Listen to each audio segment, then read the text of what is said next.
So let's talk about influence and what it does. So I'm going to create a mix of influence and I'll tell you exactly what it's supposed to do. So whenever you're creating a jar for influence or a candle, a skull, or even a petition, you want to know exactly what it entails. So when I created my influence mixes and oils, herbs, baths, everything, it was to alter the perception of a physical situation. There are situations and there are a lot of, I guess, outcomes that you can physically get when you work a control or as I say, or a manipulation. When it comes down to influence, you're going to be able to change the physical outcome a bit better. You're going to also be able to mentally recreate things.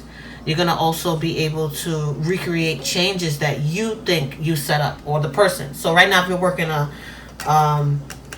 situation where you need to influence a person to do something differently, they're going to think with the influence that they came up with the idea. It's going to alter their perception 100%. It's going to also help quickly change mood, brain awareness, and it's going to misconstrue the ideas and the thoughts of fear. So if they're the type of person that is afraid of changes, influence is better versus going in heavy to manipulate and coerce them, because sometimes that's a much stronger force to place upon somebody.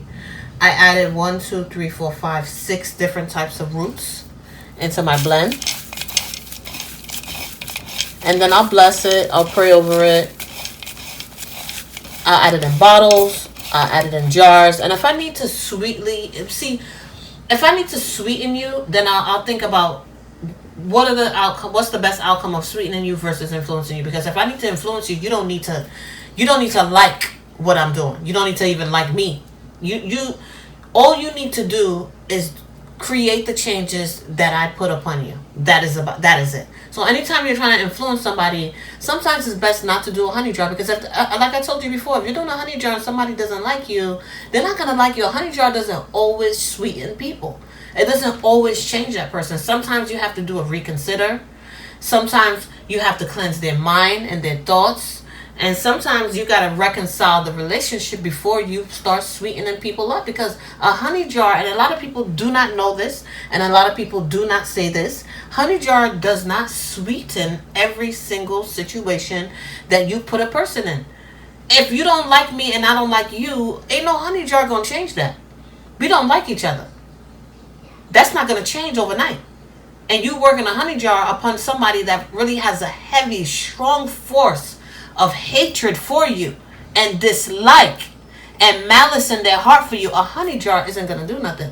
But when it comes down to an influence, I'm altering the physical and the mental perception of a situation. You're going to think with an influence, oh, it was your idea, you're doing it.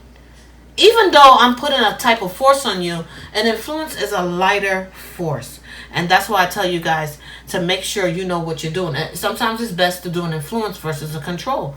Because if they're afraid of changes, an influence is going to make them think that they're going through with it. But when you put control on somebody, heavy control, it's going to make them feel. And sometimes mentally, it kicks in. They're going to be like, well, damn, I didn't want to do this yesterday. All of a sudden, I'm doing it. She probably doing work on me. He probably working me. That's the last thing that you want somebody to believe in their head, that they are being worked. Because once they start getting those ideas in their head, it becomes hard for you to put magic upon them. And if you want to learn what type of roots and herbs to blend and to mix up, join my Patreon.